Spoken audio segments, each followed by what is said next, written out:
Programme में आपको एक दफ़ा फिर खुशामदीद कहेंगे। ब्रेक पे जाने से पहले गुफ्तगू का सिलसिला जारी था ना, बात हो रही थी कुछ सियासी नौयत के मामलों पर। और प्रोग्राम के दूसरे हिस्से में जैसे मैंने अर्ज़ किया था प्रोग्राम के आगाज़ में भी कि हम बात करते हैं आपकी सेहत के हवाले से। सेहत के हवाले से जो मामलात और मसाइल हैं वो ज़ेर बहस आते हैं। मुख्तलिफ यहाँ पर डॉक्टर्स, हुक्मा, तबीब हम उनको मदऊ करते हैं और वह आपकी सेहत के हवाले से जो मामलात हैं उन मसाइल पर गुफ्तगू करते हैं। तो आपके पैगामात मेरे पास मौजूद हैं। बहुत सारे पैगामात मौसूल हुए जिसमें देखने वालों ने सवाल किए हैं सेहत के हवाले से जो मामलात हैं उस पर। तो कोशिश करेंगे उसके ऊपर गुफ्तगू करें। मौजूद मेहमान स्टूडियोज़ में तशरीफ़ ला चुके हैं डॉक्टर सलमान सिद्दीकी साहब, होमियो डॉक्टर भी हैं। इसके साथ साथ होम्योपैथी के जो तरीका इलाज है होम्योपैथिक, उसकी तरवीज के हवाले से, उसके हवाले से जो गलत फहमियाँ हैं उसको दूर करने की कोशिश कर रहे हैं और डॉक्टर्स की फलाह के हवाले से भी काम कर रहे हैं। तो एक तंजीम आपने बुनियादी तौर पर एक बनाई है जिसका नाम BBDH रखा गया है, blue birds doctors of homeo association. उसके रूह रवां हैं। इसके साथ साथ कुछ फलाही कामों में, निजी कामों में भी मसरूफ़ हैं, सरगर्म अमल हैं।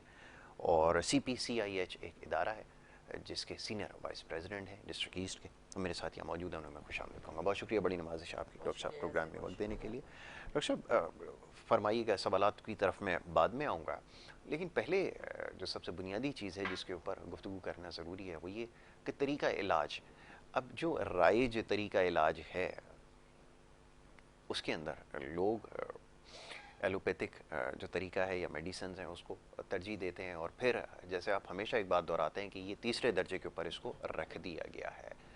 तो अब ये तीसरे दर्जे से पहले दर्जे की तरफ जो सफ़र है वो इसने तय करना है और उनमें बहुत सारे मराइल हैं जिससे गुजर के ये जो मामला है वो मंतकी अंजाम तक पहुँचेगा। इसके बारे में चाहूँगा ज़रा गुफ्तगू की जाए कि कैसे ये मुमकिन हो पाएगा और इसके लिए क्या कुछ करने की ज़रूरत है। मैं चाहूँगा इसका जवाब दीजिए जी।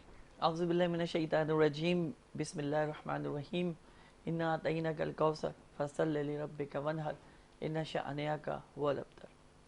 बहुत बहुत शुक्रिया यासिर कि आपने मद्दू किया और मौका दिया एक मरतबा भरपूर तरीके से होम्योपैथिक को दोबारा प्रमोट करने का और अच्छा लेके चलने का। और शुक्रिया अदा करूँगा मैं चैनल K21 न्यूज़ का कि वो इतना हमें प्रमोट करते हैं एज अ होम्यो फिजिशियन, मुझे भी और जो हमारी होम्योपैथिक है उसको भी। तो मैं इसके लिए बहुत शुक्रगुजार हूँ उस तमाम टीम का K21 की जो इस वक्त कैमरे के पीछे काम कर रही है लगन के साथ और हमें जो है इस वक्त पूरे पाकिस्तान में जो दिखाया जा रहा है, जिसके लिए मैं बहुत शुक्रगुजार हूँ आप तमाम दोस्तों का, तमाम लोगों का। मेरे प्यारे भाई यासिर का तो मैं तहे दिल से शुक्रिया अदा करता हूँ कि होम्योपैथिक की जितनी मोल भाव इस मेरे भाई को है शायद ही किसी एंकर को होम्योपैथिक के हवाले से मौजूद हो। बड़ा अच्छा सवाल किया कि हम जिस ट्रैक पे चल रहे हैं वो ट्रैक हमको तीसरी जो है ना पटरी देता है। इसकी वजूहात कुछ तो मैं समझता हूँ कि हमारे होम्यो फिजिशियंस खुद हैं जी। और होम्योपैथिक डॉक्टर जब तक अपने आप को मजबूत नहीं करेंगे, अपने आप को मार्केट नहीं करेंगे, अपने आप को ऊपर नहीं लाएंगे और होम्योपैथिक का दिफा नहीं करेंगे तो होम्योपैथिक सिर्फ गली कूचों में और दूर वीरानों में एक क्लिनिक के तौर पे जो है ना डॉक्टर्स बैठे हुए आपको नजर आएंगे जो कि 4x4 की एक क्लिनिक लेकर बैठे हुए होंगे और उन्होंने कुछ नहीं करना। मैं सिर्फ इतना कहना चाहता हूं कि अपने आप को बाहर लाइए, अपने अंदर के छुपे उस टैलेंट को बाहर लाइए, उस काम को बाहर लाइए जिसके लिए आपने 4 साल का एक तवील वक्त लगाया है सीखने के लिए। फिर वक्त लगाने के साथ साथ आपने मजीद उसकी ट्रेनिंग की और ट्रेनिंग करने के बाद आप इस मकाम तक पहुंचे और जब आप मकाम तक पहुंच चुके और उसके बाद आपने 4x6 का क्लिनिक लेकर किसी कोने खांचे में बैठने के बाद आप होम्योपैथिक को फरोग दे रहे हैं तो आपने अपना वक्त ज़ाया किया है और आपने होम्योपैथिक को ज़ाया किया है। अब मैं सिर्फ इतना कहना चाहता हूँ अपने तमाम उन डॉक्टर से कि बाहर आएँ और होम्योपैथिक को जो है वो प्रमोट करें, बाकायदा तौर पे लोगों के को इन्वायरमेंट पैदा करें कि होम्योपैथिक बेसिकली है क्या।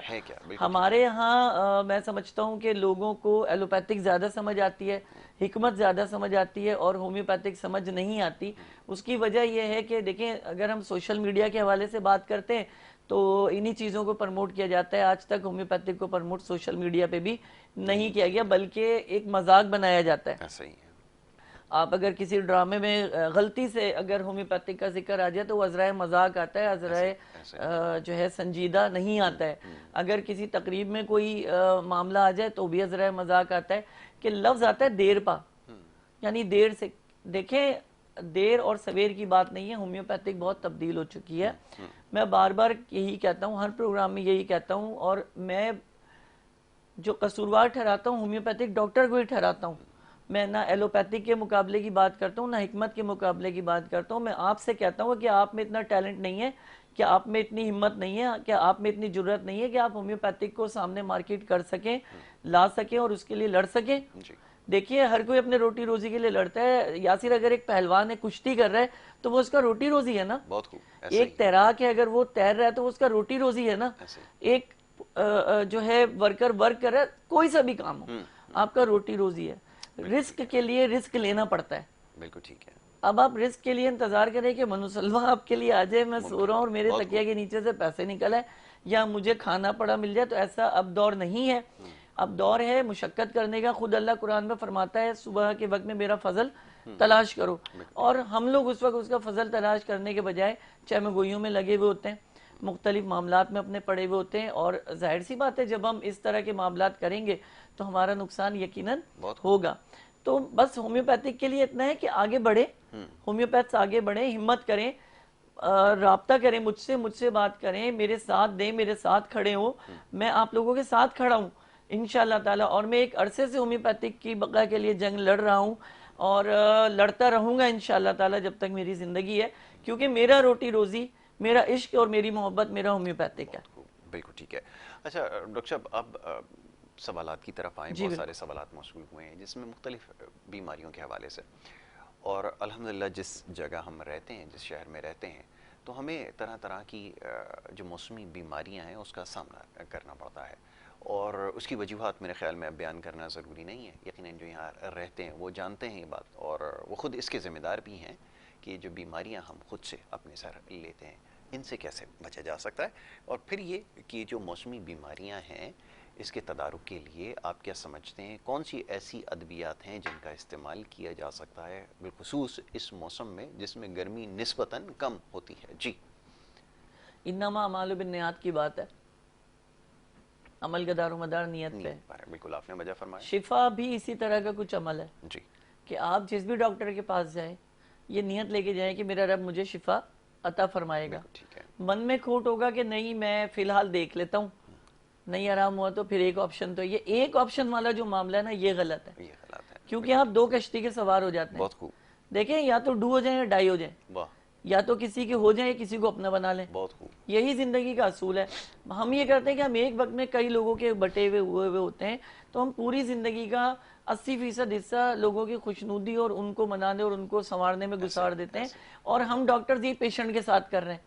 बिल्कुल ठीक है। क्योंकि हमें पता है वो आ रहा है तो हमने उसको लेके चलना है, तो उसको संभालना है, उसको करना है।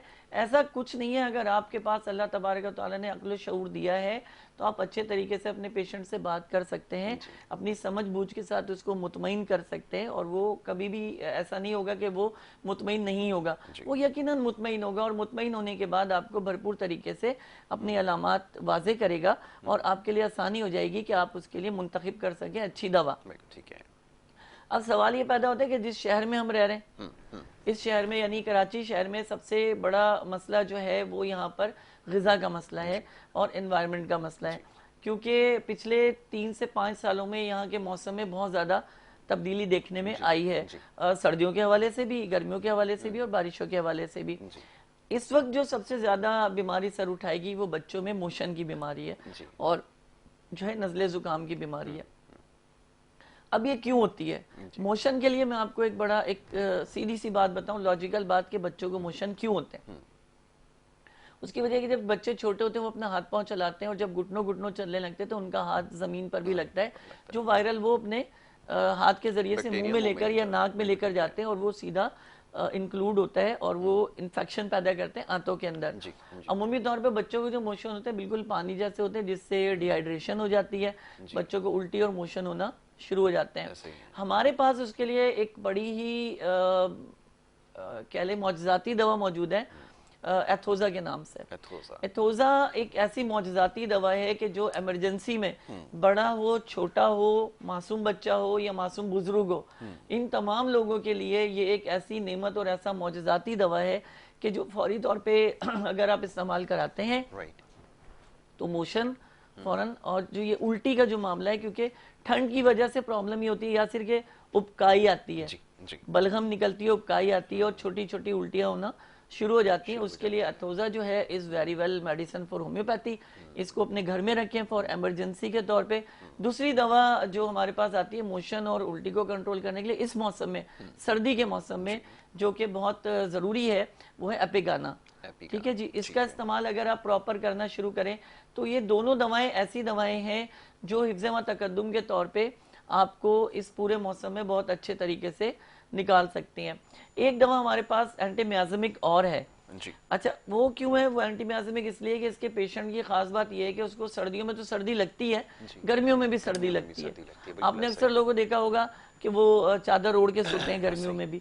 तो ये जो प्रोसेस है, इस प्रोसेस के लिए जो बहुत शदीद सर्दी लगे और मौसम के मुताबिकत से ज़्यादा सर्दी महसूस हो, उस पेशेंट का सबसे मेन चीज़ ये होता है कि जो उसका वाइट सेल्स हैं वो एक्टिवेट नहीं होते, वो डिस्ट्रीब्यूट हुए होते हैं। ये नहीं, रेड और वाइट दोनों सेल की जो कम्बिनेशन है वो ख़राब हुआ होता है अंदर, जिसकी वजह से बीमारी तेज़ी से हमला आवर जिस्म के ऊपर होती है। ऐसे लोगों के लिए हमारे पास दवा जो मौजूद है वो हिपर सल्फर मौजूद है कि ऐसे लोग जिन्हें बहुत सर्दी लगती हो वो एक खुराक हिपर सल्फर की सुबह नाश्ते से पहले लें और अल्लाह तवक्कल तो बिल्कुल निकले, इंशाल्लाह ताला गर्म रहेंगे और मौसम का जो अटैक है वो उनके ऊपर नहीं होगा। अच्छा, हमारी बदकिस्मती ये है यासिर, मैं आपको एक मजे की बात बताऊं, सारा कसूर हम मौसम पर डाल देते हैं। ऐसा ही, आपने बिल्कुल सही कहा। सारा मुद्दा मौसम मौसम, अरे भाई मौसम तो आना है, मौसम जाना है, जैसे सूरज निकलना है और चांद गुरूब हो जाना है। अच्छा, सूरज चांद से बड़ी जबरदस्त बात याद आई, लास्ट के जो सेकंड प्रोग्राम आया था उस दिन था सूरज गिरन। हाँ बिल्कुल ऐसे ही। और आज है चांद गिरन। चांद गिरन है, बहुत खूब जी। अच्छा, लोगों को बड़ा कॉन्सेप्ट है सूरज चांद गिरन के हवाले से, तो सूरज गिरन ज़्यादा नुकसानदेह क्योंकि उसकी रेजिस बहुत ज़्यादा अफेक्ट करती है, पेशेंट को ख्याल करना चाहिए। लेकिन चांद गिरन उतना इफेक्टिव नहीं है, लेकिन क्योंकि ये एक अल्लाह की तरफ से परेशानी में और तकलीफ में ये आते हैं, तो इसके लिए दुआ करनी चाहिए, इस्तग़फ़ार पढ़नी चाहिए और नमाज जो है वो अदा करनी चाहिए, और ताकि अल्लाह ताला इस तकलीफ से, चाहे वो इंसान हो या अल्लाह की कोई भी बनाई हुई शय हो, उस तकलीफ से वो बाहर निकले। अब हम मेन दूसरी चीज़ जो आती है या सिर्फ अस्थमा का अटैक आता है। अच्छा डॉक्टर साहब, मैं इस मौजू को शुरू करने से पहले गुजारिश करना चाहूँगा, जो ये प्रोग्राम देख रहे हैं नीचे आप देख सकते हैं यहाँ पर एक सब्ज रंग की पट्टी आपको स्क्रीन के ऊपर नज़र आ रही है, जिसके ऊपर अंग्रेज़ी में लाइव कॉल लिखा है और साथ ही एक नंबर दर्ज है। इस नंबर के ऊपर आप कॉल करके प्रोग्राम में शामिल हो सकते हैं। दीगर जो नंबर स्क्रीन के ऊपर आपको नज़र आ रहे हैं ये डॉक्टर सलमान के ज़ाती नंबर्स हैं। इसके ऊपर आप प्रोग्राम के बाद अगर रब्ता करें तो ज़्यादा बेहतर है। नंबर्स इस वक्त भी खुले हुए हैं। अगर कोई आप होम्योपैथिक के हवाले से, अगर उनके इलाज के हवाले से या उनसे अगर मुशावरत करना चाहें तो इन नंबर्स पर रब्ता कर सकते हैं, जिसके ऊपर रब्ता हमने लिख दिया है। ये डॉक्टर साहब के ज़ाती नंबर है। तो इसके ऊपर ये बताने का मकसद ये कि उमूमन होता ही है कि लोग इस नंबर के ऊपर कॉल करके जो है फिर आपके बारे में तफसीलात पूछ रहे होते हैं।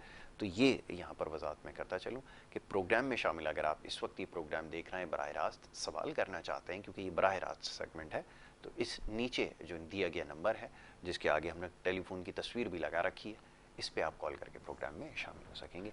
आप आ रहे थे अस्थमा की तरफ। जी, बहुत तो ही सेंसिटिव इशू है, ये बहुत सेंसिटिव इशू इसलिए है कि अभी नवंबर शुरू हुआ है और आपने देखा है कल से आज के मौसम में बहुत ज़्यादा तब्दीली जो है वो रोनुमा हो चुकी है। तो अब जाहिर सी बात है ये रोनुमा होने वाली तब्दीली जो है ये बहुत ज़्यादा असरअंदाज होगी उन मरीज़ों के लिए जो अंदरूनी तौर पर कमज़ोर है और जिनका जो स्ट्रक्चर है, जो अंदरूनी निज़ाम है वो काफ़ी कमज़ोर है।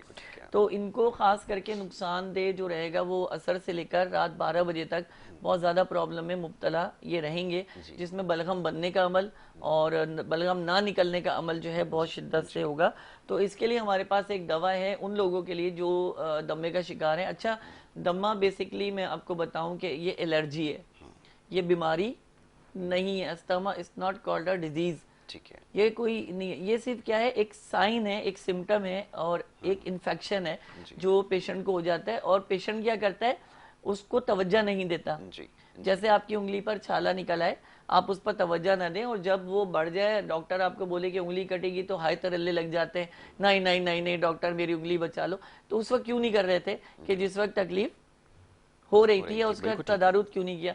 इसी तरह उसको लफ्ज अस्थमा या दमे का एक नाम दे दिया गया, दमकशी भी कहलाती है, दम गज भी कहलाता है, मुख्तलिफ इसके नाम है मुख्तलिफ ज़बानों में। तो इसके लिए सबसे मेन चीज ये क्या होता है कि फेफड़े जो है वो सूजन आ जाती है फेफड़ों के अंदर, जी। और वो ऑक्सीजन को भरपूर तरीके से जो है भर नहीं पाते जी। और कार्बन डाइऑक्साइड को बाहर निकाल नहीं पाते, जिससे ठीक है। बलगम की एक लेयर फेफड़ों की जो ऊपर म्यूकस मेम्ब्रेन है उस पर आना शुरू हो जाती है, और खांसी का ठसका लगना शुरू हो जाता है, जी। और दम कशी शुरू हो जाती है, यानी दम का घुटना शुरू हो जाता है। अच्छा, अब उसके लिए क्या होता है कि जैसे असर होगी, मौसम मजीद ठंडा हो जाएगा जी। तो ऑक्सीजन ऑलरेडी कम होना शुरू हो जाएगी, तो पेशेंट को दम घुटना शुरू होता है, तो अक्सर पेशेंट झुककर बैठ जाते हैं, यानी सर को रुकू की तरह से अपने आप को झुका लेते हैं, जिसकी वजह से जी चलें कॉल पहले ले लेते हैं। जी जी बिल्कुल, पहले कॉल है। वालेकुम अस्सलाम वरहमतुल्लाहि वबरकातुहू। जनाब कौन सा, आप कहाँ से बात कर रहे हैं, फरमाइए। जनाब अमजद बात कर रहा हूँ पाकपतन शरीफ से। माशाल्लाह जी अमजद साहब, फरमाइए क्या पूछना चाहेंगे। जनाब सर्दियों में रात को जब सोते हैं कुछ चादर वगैरह डाल के ना, तो अंदर सांस घुटना शुरू हो जाता है। जी जी जी जी जी। और सर्दी की मकदार भी नॉर्मल नहीं होती, बहुत तेज हो जाती। बिल्कुल ठीक है, बिल्कुल ठीक है। मैं अभी डॉक्टर साहब से इसका जवाब लेता हूँ। बहुत शुक्रिया अमजद साहब, प्रोग्राम में कॉल कर रहे थे पाकपतन शरीफ से, हमारे दोस्त, उन्होंने कॉल की। अच्छा, ये एक बड़ा आम मौजू है। अच्छा, कराची के लोग तो शायद इससे वाकिफ़ ना हो, लेकिन जो दीगर पाकिस्तान के इलाके हैं जहाँ पे सर्दी की नौयत बहुत ज़्यादा होती है, शिद्दत होती है, वहाँ पर होता ही है अमूमन के रात के वक्त लोग हीटर का इस्तेमाल करते हैं। और दूसरा, जैसा अभी अमजद भाई फरमा रहे थे कि वो चादर मुँह के ऊपर ढक के सोना कुछ मामलात में नागुज़ीर हो जाता है। अब ऐसी सूरत में क्या एहतियात है जो रखने की ज़रूरत है, और जिनको ख़ास तौर पे सांस की तकलीफ़ है उनके लिए क्या? नॉर्दर्न एरिया के हवाले से तो मैं एक बात करूँगा, जो हमारे बलाई इलाके हैं, जैसे नारान है, कागान है, आज़ाद कश्मीर है, कलाम है, सवात है, तो ये वो नॉर्दर्न एरियाज़ हैं जहाँ पर हम घूमने फिरने तो जाते हैं, लेकिन हमें एहसास हो जाता है कि ठंड का, लेकिन जो लोग वहाँ रह रहे हैं और बस रहे हैं तो उनके लिए बहुत ज़्यादा मुश्किल होता है सर्वाइव करना, यानी वहाँ पर अपने आप को लेकर चलना। देखिए, पहले सबसे पहले तो हमें ये पता होना चाहिए कि गर्मी और सर्दी में हमारी जो जिस्मानी तब्दीलियाँ वो क्यों रोनुमा होती हैं। गर्मियों में जो खून की वेसल्स हैं, जो खून की नालियाँ हैं, वो चौड़ी हो जाती हैं, जिसकी वजह से खून फैलकर पूरे जिस्म पर चल रहा होता है, जिससे हमारे पास ब्लड प्रेशर का बढ़ना, ब्लड प्रेशर का लो हो जाना, शुगर का गिर जाना, क्योंकि खून की मिकदार कम होती है, लेकिन नाली क्योंकि फैल चुकी होती है, गर्मियों में क्योंकि चीज़ फैलती है तो हमारी नालियाँ भी फैल जाती हैं। सर्दियों में जब आती हैं तो ये नालियाँ सिकुड़ जाती हैं, और तेज तेज अपनी वर्किंग को शुरू जब करती हैं, तो तेज वर्किंग का मामला ये होता है कि पेशेंट थक जाता है, उसकी सांस फूलना शुरू हो जाती है, हलक में कांटे पड़ना शुरू हो जाते हैं। अब वो क्या करते हैं, फौरी तौर पे जैसे ही वो पानी लेता है तो अंदर जिस्म ठंडा नहीं है, बिल्कुल ठीक है, जिस्म अंदर हरारत उसमें है, तो जैसे ही पानी पीता है वो उसका टेम्परेचर बिल्कुल अप एंड डाउन होने की वजह से वो बिल्कुल उसका या तो दिल बंद हो जाता है या सांस घुटना शुरू हो जाती है। अच्छा, मैं चाहूँगा ज़रा इस पे तफसीलन गुफ्तगू करें, बड़ा अहम मौजू है। एक और कॉलर है, उनको शामिल करेंगे। जी अस्सलाम वालेकुम। लाइन ड्रॉप हो गई। अच्छा डॉक्टर साहब, ये आपने अच्छा किया, इसका तस्करा कर दिया। अमूमन हमारे यहाँ इस चीज़ का ख्याल नहीं रखा जाता, और वो ये कि ये ठंडे पानी का इस्तेमाल या सर्दी के अंदर भी मौसम में कुछ ऐसी ग़िज़ाओं का इस्तेमाल जिनका मिजाज ठंडा होता है उसका कसरत से इस्तेमाल किया जाता है। शायद हम इसका फ़र्क अभी तक समझ नहीं सकें, एक तो ये भी मसला है, और दूसरा ये आदतन जिसका भी आपने तस्करा किया है, बिलखुसूस शहर कराची के बसने वाले लोग, क्योंकि सर्दी का ज़्यादा उनको अंदाज़ा नहीं होता, तो ये ठंडे पानी का इस्तेमाल जो है वो 12 महीने जारी रहता है। इसके नुकसानात के बारे में तो हम काफ़ी बात कर चुके हैं, लेकिन यहाँ पर जो एहतियात है वो ज़्यादा है। इसके ऊपर चाहूँगा ज़रा गुफ्तगू करें। बिल्कुल, मैं तो इतना कहूँगा कि देखें, चाइना जैसे मुल्क में जिसने हमें ये सारी सहूलियात फराहम की हैं, जो है फ्रिज, डीप फ्रीज़र, एसी और फला मुख्तलिफ हमारी सहूलियात उसने फराहम की, लेकिन ख़ुद वो सादी ज़िंदगी चलती है वहाँ पे। सर्दियों में नीम गर्म पानी पी रहे हैं, गर्मियों में सादा पानी पी रहे हैं, और हमें ऐसी लाइन पर लगा दिया कि अगर आप चाइनीज़ डिशेज़ की भी बात करें तो वहाँ स्पाइसी नहीं वो लोग इस्तेमाल करते हैं, सादा इस्तेमाल करते हैं, और यहाँ हमें स्पाइसी पे ला के डाला है। तो बात इतनी सी है कि हमें समझ क्यों नहीं आती। जी ऐसा ही, बिल्कुल इसी तरह के जैसे होम्योपैथिक केमिकल से पाक मेडिसन है, ठीक है, और दूसरी दवा में केमिकल शामिल है मुख्तलिफ, जो कि जिस्म पर असरअंदाज होते हैं। इसी तरह से जो है हम जब किसी चीज़ को अटेम्प्ट करना चाहते हैं ना, हम जब उसे महसूस करना चाहते हैं और उसे हासिल करना चाहते हैं, तो वो हमें बहुत अच्छा लगता है, क्योंकि वो हमें अच्छा लग रहा होता है, इसलिए उसकी बुराई भी छुप जाती है, उसके बुरे जो नज़र आने वाला जो प्रोसेस है वो भी ख़त्म हो जाता है, क्योंकि हमें वो चाहिए होती है अच्छी या बुरी है। फिर हम उसके लिए रीजंस भी निकाल देते हैं कि नहीं जी ये तो इसलिए अच्छी है क्योंकि ये बुरी नहीं है। तो इसी तरह से कोई भी तरीका है इलाज होता है, उसको समझने के लिए सबसे पहले डॉक्टर को उस इलाज को समझना पड़ता है, उस चीज़ को समझना पड़ता है कि भाई तू अगर किसी मामले के लिए काम कर रहा है तो तुझको ये मालूम होना चाहिए कि मरीज आने वाला किस तकलीफ में आया है और उसके साथ तुमने किस तरह का बर्ताव रखना है और उसको किस तरह से पेश आना है। हमारी बदनसीबी बदकिस्मती ये है कि हम अपने जो पेशेंट हैं उनके साथ शायद कि अच्छा सलूक जो है नहीं रखते और उनको हम जो है एक कैश आइटम समझकर उनको इस्तेमाल करते हैं कि यार हमारा कैश आ गया, बस जल्द से जल्द इसको निपटाओ और जी मामले को ख़त्म करो। अब आपने कहा कि हम जिस शहर में रह रहे हैं वहाँ पर लोगों को इतनी एनवायरनमेंट नहीं है, हकीकत है, मुसम्मा हकीकत है, तो उसकी क्योंकि उसलिए तरबियत दी नहीं गई। अब्बा ठंडा पानी पियेंगे तो बच्चे ने पीना है, आप फ्रिज को बंद कर दीजिए, बात खत्म हो गई। ठीक है, आप कूलर को बंद कर दीजिए, आप एसी ना चलाएं, आप नहीं चलाएंगे तो बच्चे में मजाल है कि वो चलाएगा, या एक हस्बैंड नहीं चला रहा तो क्या वाइफ की मजाल है कि वो चलाएगी? नहीं ना। तो वजह सिर्फ ये है कि ये काम मर्द का है कि वो चाहे, क्योंकि मर्द को अल्लाह ने अथॉरिटी दी है, मर्द को हुकूमत दी है, तो वो सब कुछ कर सकता है। लेकिन हमारे यहाँ पे मामला ये कि जब आप खुद एक गलत काम कर रहे हैं तो नीचे तो गलत काम नहीं होना है। तो ये सर्दी कोई ऐसी बड़ा बात नहीं है, ये तो एक मौसम है। कल को कराची में बर्फबारी शुरू होगी तो क्या करेंगे? बिल्कुल ऐसा ही, कोई तैयारी नहीं है हमारी। अल्हम्दुलिल्लाह बिल्कुल ऐसा ही, ऐसे ही ना भाई, अल्हम्दुलिल्लाह कोई तैयारी नहीं है हमारी। कल को बर्फबारी हो जाती है, आप क्या करेंगे? आप क्या मौसम को बुरा भला कहेंगे? तो मौसम तो तब्दील मुसलसल हो रहा है, मुस्तकिल तौर पे हो रहा है। अच्छा डॉक्टर साहब, एक ब्रेक के लिए कहा जा रहा है, एक मुख्तसर सी ब्रेक यहाँ चले जी, ब्रेक भी जरूरी है और ब्रेक के बाद जब वापस आएंगे तो गुफ्तगू के सिलसिले को जारी रखेंगे और आपकी बराह रास्त कॉल्स को भी प्रोग्राम का हिस्सा बनाएंगे। तो ब्रेक ले रहे हैं, वापस आएंगे, आप देखते रहिए प्रोग्राम गुड मॉर्निंग कराची।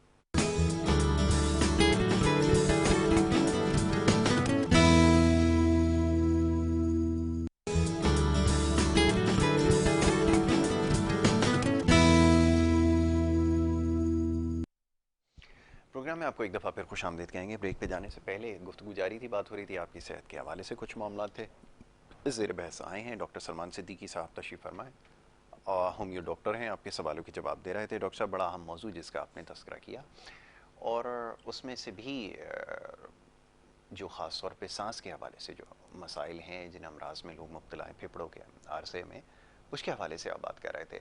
मैं दवा के असर के हवाले से जानना चाहता हूँ। एक तासुर ये दिया जाता है कि ये इसके जो साइड इफ़ेक्ट्स हैं वो नहीं होते। मैं हमेशा ये बात इसलिए पूछता हूँ कि ये लोगों की इल्म में लाना ज़रूरी है कि इसके साइड इफ़ेक्ट हैं। अगर ख़ुद से इसको इलाज करने की कोशिश करेंगे तो इसके नुकसानात भी हो सकते हैं, सामने आ सकते हैं। क्या ये बात दुरुस्त है? इसका चाहूँगा जवाब दीजिए। ये बात बिल्कुल दुरुस्त है और मैं आज प्रोग्राम के तवस्सुस से मैं ये बात बहुत क्लियर कर देना चाहता हूँ कि होम्योपैथिक के समरी और गैर समरी दोनों असरात मौजूद हैं। यानी कि इसके फौरी तौर पे भी असरात मौजूद हैं और देर पर भी असरात मौजूद हैं। अच्छा, होता क्या है कि हमारे जहनों में एक बड़ा कॉन्सेप्ट है कि इसका कोई जो है ना नुकसान नहीं है। तो इस कॉन्सेप्ट को भी आज मैं क्लियर कर दूँ, क्योंकि मुझे एक अरसा हो गया होम्योपैथिक से वाबस्तगी से अल्हम्दुलिल्लाह। तो जाहिर सी बात है मेरे तजुर्बात में बहुत सारी चीज़ें आई। अगर मैं बात करूं कि मैं जब होम्योपैथिक मैंने शुरू में शुरू की थी तो मेरे लिए बड़ा मुश्किल था स्ट्रगल करना और एक मुश्किल काम था इसको लेके चलना। मुझे एक वक्त ऐसा लगा कि यार ये बड़ा हकीकत में बड़ा मुश्किल काम है। लोग इसे आसान कहते हैं कि होम्योपैथिक डॉक्टर बनना बड़ा आसान है। अच्छा चले ये भी मान लेते हैं कि डॉक्टर बनना बड़ा आसान है जी, लेकिन जब आप प्रैक्टिस पे आते हैं तो मुझे अपने उस्ताद की बात याद है बहुत अच्छे से, जो उन्होंने मुझे ये कही थी, फ़िलासफ़ी हमें पढ़ाते थे, तो उन्होंने कहा कि बेटा बात ये नहीं है कि तुम पढ़ रहे हो, तो ये तो तुम पढ़ रहे हो बेटा, पता जब चलेगा जब अपनी सीट पर बैठ के पहले मरीज को दवा दे रहे होंगे ना, तो तुम्हें पता चलेगा कि हकीकत में उस सीट का जो एक मकाम है क्या है, उस सीट की कीमत क्या है और उस सीट को जो तुमने देना है वो क्या है। उस वक्त ये था कि ज़ाहिर है मामला ऐसे थे, पढ़ाई चल रही थी, इतना अंदाज़ा भी नहीं था कि क्या होगा। लेकिन अल्लाह गवाह है और मैं इस बात को बिल्कुल सच्चे दिल से रियल कह रहा हूँ कि मैं बता नहीं सकता कि उस वक्त जिस वक्त मैं पेशेंट को दवा दे रहा था मेरे हाथ कांप रहे थे, जबकि मुझे पता है कि दवा उसकी ये थी, लेकिन यासिर मैं हाथ मेरे कांप रहे थे कि मैं पता नहीं सही कर रहा हूँ या नहीं कर रहा। एहसास से जिम्मेदारी का दूसरी बोझ सामने से। दूसरी चीज क्या जहन में आई कि यार ये सही होगा या नहीं होगा। तीसरी चीज क्या है कि यार ये पता नहीं दोबारा आएगा नहीं आएगा। चौथी चीज क्या है कि यार अगर ऐसे ही हो तो फिर मैं कमाऊंगा कैसे। ये चीजें एक नए डॉक्टर जब बैठता है तो उसके जहन में आती हैं, 100% आती है, वो इससे इनकारी नहीं है। तो कहने का मकसद सिर्फ इतना और समझाने का है कि ये एक बड़ा ही मुश्किल इलाज है, एक आसान नहीं है कि डॉक्टर होम्योपैथिक का बनना कि कोई बच्चों का खेल है तो गए और बन गए। 300 डॉक्टर हर साल तैयार होते हैं, उसमें से कोई 2-3 डॉक्टर ही होते हैं जो अपना जंग लड़ते हुए होम्योपैथिक की बैठ जाते हैं। बाकी 200 और 250 डॉक्टर जो है वो कोई कुछ ना कुछ अपनी जिंदगी में मसरूफ अमल रहता है। तो अब सवाल ये पैदा होता है कि अभी मैं सिर्फ इतना बताना चाहता हूँ, फिर अपने इस्तेमा की तरफ मैं आपको दवा बताऊंगा ऐसे कि होम्योपैथिक का साइड इफेक्ट है, इसकी हाई पोटेंसिस का बड़ा हाई फाई साइड इफेक्ट है, बहुत खतरनाक साबित हो सकती है। तो होम्यो फिजिशियंस को भी यही कहूँगा कि एहतियात से इस्तेमाल करें, और वो लोग कि जिन्हें दवा फ़ायदा करे तो दूसरों को उसका मशवरा ना दें होम्योपैथिक दवा का, ख़ास करके क्योंकि होम्योपैथिक एक मिजाजी दवा है। ये मिजाजों के हिसाब से और आपके माइंड लैंग्वेज के हिसाब से चलती है, और हर किसी का जो माइंड लैंग्वेज है वो एक जैसी नहीं होती। तो बराए मेहरबानी होम्योपैथिक का मशवरा डॉक्टर दे तो ज़्यादा अच्छा है, उससे लीजिए, अपनी मर्जी से किसी को मशवरा दे के इस्तेमाल ना कराएं, क्योंकि फिर इस तरह आप उसके नुकसान के जिम्मेदार होंगे, होम्योपैथिक डॉक्टर जिम्मेदार नहीं होगा। और दूसरी चीज़ के यहाँ पर बहुत कॉमन चीज़ है कि हमारे कॉन्सेप्ट है कि होम्योपैथिक का फ़ायदा जल्दी नहीं होता और बड़ा वक्त लग जाता है इसको असर दिखाने में और इसको शिफायाबी की तरफ जाने में। तो ऐसा कुछ नहीं है। मैं बार बार आपसे ये कहता हूँ कि अगर आपकी तशखीस में दम है, आपकी तशखीस अच्छी है, तो आप यकीन कीजिए कि आप फौरी तौर पे सेकंडों के अंदर पेशेंट को रिस्पांस दे सकते हैं, क्योंकि हमारी दवा सीधा सांप पे काम करती है, ब्लड पे काम करती है, और सेकंडों के अंदर पेशेंट को वो रिलीफ पहुंचा देती है। बात सिर्फ इतनी सी है कि दुरुस्त वक्त पर दुरुस्त दवा का इंतखाब जो है वो किया जाए।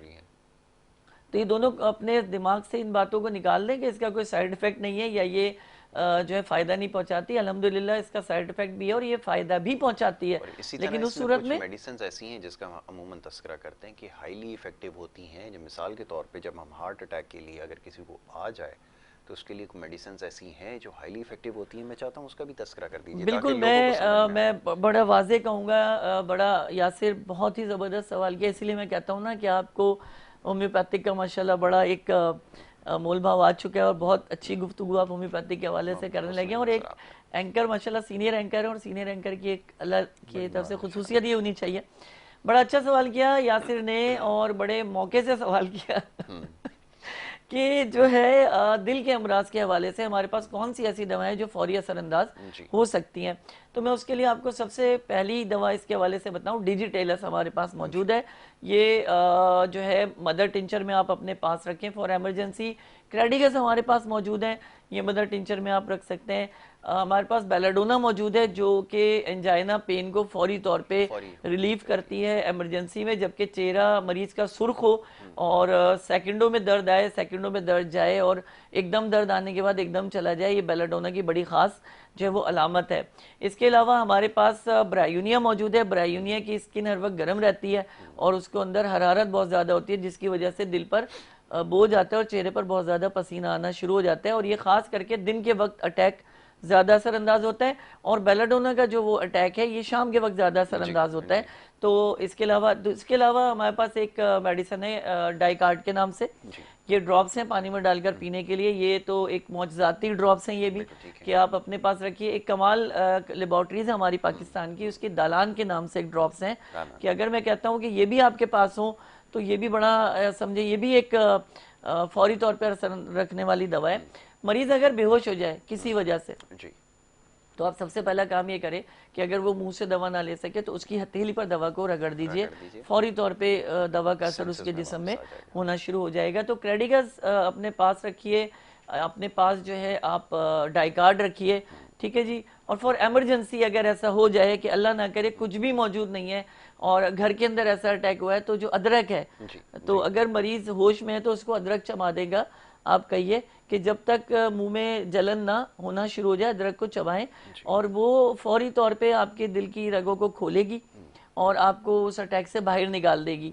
तो इससे आपका बड़ा फ़ायदा ये है कि आप सेव हो जाएंगे और अस्पताल तक आराम से पहुंच पाएंगे। दूसरा है, हम अस्थमा की अगर बात करते हैं तो अस्थमा के लिए हमारे पास जो टॉप क्लास मेडिसन है यहाँ से, वो ब्लाटा ओवा के नाम से है। अच्छा, ब्लाटा ओवा एक ऐसी दवा है कि जो किसी भी अस्थमा के पेशेंट को काम आ सकती है। उम्र का कोई तकाजा नहीं है, हाँ पोटेंसीज का तकाजा ज़रूर है कि छोटे बच्चों में कोशिश करें कि मदर टिंचर इस्तेमाल ना कराएं। जिनकी उम्र 0 से अगर 14 साल की उम्र के हैं तो उन्हें मदर टिंचर का इस्तेमाल ना कराएं, यानी 13-14 साल तक। उसके बाद के लोग मदर टिंचर इस्तेमाल कर सकते हैं ब्लाटा ओवा के। ये एक बहुत ही ज़बरदस्त होम्योपैथिक मेडिसिन है। इसके बाद अगर बलगम बहुत ज़्यादा बन रही है और खकारने से भी नहीं निकल रही, और यहाँ अक्सर होता है कि खकारने से उल्टी हो जाती है, बलगम नहीं निकलती, तो उसके लिए हमारे पास दवा है एपिगाना के नाम से। इसकी हाई पोटेंसी पहली फुर्सत में दें 1 ml में।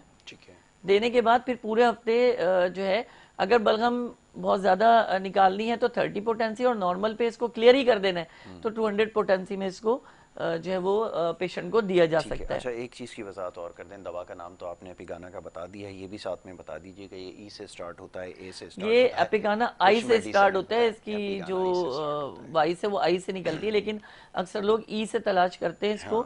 तो ई से और ए से तलाश होती है ये। जैसे एतोजा है वो आई से तलाश होती है, एतोजा ए से, ए सीरीज में आती है, आई से नहीं आती, ई से नहीं आती। तो अब जिसमें अब मैं आपको तीसरी दवा जो बड़ी एक इसकी मखसूस दवा है अस्थमा की, जो कि आम इन्फेक्शन में भी हमारे इस्तेमाल होती है, वो एंटीमोनियम टार्ड है।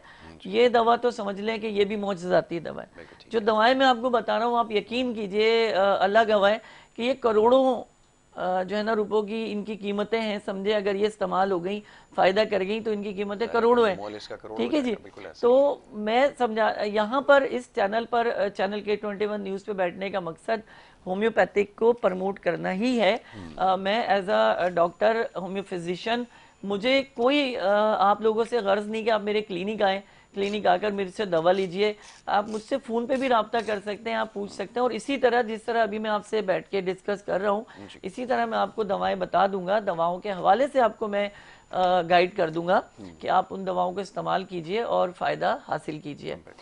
यासिर, मैं एक चीज़ और आपको बताऊं, अभी हम नॉर्दर्न एरिया की बात कर रहे थे, तो वहाँ के लोगों के लिए मैं मशवरा दूंगा, जो मेरे लोग रहते हैं वहाँ पे, उनके लिए जिनसिंग इस्तेमाल करें। वहाँ पे वो लोग कसरत से, जिनसिंग की तासीर गर्म है और ड्राई है, तो गर्म खुश्क तासीर वाले जो है ठंडे इलाके में ज़्यादा फायदेमंद होता है कि जिस समंदर से गर्म रहता है। और इसका सेकंड रिएक्शन ये होता है कि जो है वो पसीना आना शुरू होता है। और इस तरह से होम्योपैथिक मेडिसिन जिनसिंग की बात हो रही है। जी, मैं होम्योपैथिक मेडिसिन, जी हाँ, बूटी जिनसिंग इस्तेमाल ना करें, हर्ब है जी बिल्कुल। और उस हर्ब से ही ये दवा बनाई जाती है हमारे पास होम्योपैथिक में। जिनसिंग ही नाम उसका रखा गया है, उसको अलग से हमने कोई नाम नहीं रखा। तो ये आपको किसी भी कंपनी की अच्छी मिल सकती है। इसके साथ साथ अगर ठंड बहुत ज़्यादा पेशेंट को महसूस होती है तो वो कोशिश करे कि अपने सर को ढांप के रखे और कानों को छुपा के रखे, क्योंकि कान से हवा दिमाग तक सरवाइव करती है, जिससे बहुत ज़्यादा परेशानी का सामना करना पड़ता है। और आम दिन के टाइम में मोजे पहन के रखे, लेकिन रात के वक्त मोज़ों को ना पहने, क्योंकि रात को मोजे पहनने से आपको हीट दिमाग की तरफ जाती है। क्योंकि हमारे हाथ के अंदर और हमारे पैर के तलवों के अंदर अल्लाह तबारक व तआला ने तमाम सिस्टम फिक्स किए हुए, तो बेहतर यही है कि आप रात में मोजे, मैं आमतौर में भी नहीं कहता कि पहना करें, सर्दियां तो दूर की बात है, आमतौर पे भी इसको रात में मोज़ों को ना पहना करें। और कोशिश ये किया करें कि रात को पानी सोने से 1 घंटा पीकर सोने की आदत डालें। दूध है, पानी है, इसका इस्तेमाल करें। बीच रात में उठकर खाने का इस्तेमाल ना करें, क्योंकि दिल के आर्जे को जन्म देता है। तो बस इतना कहना है कि और होम्योपैथिक डॉक्टर्स के लिए एक बार फिर यही कहूँगा कि BBDHA को ज्वाइन करें।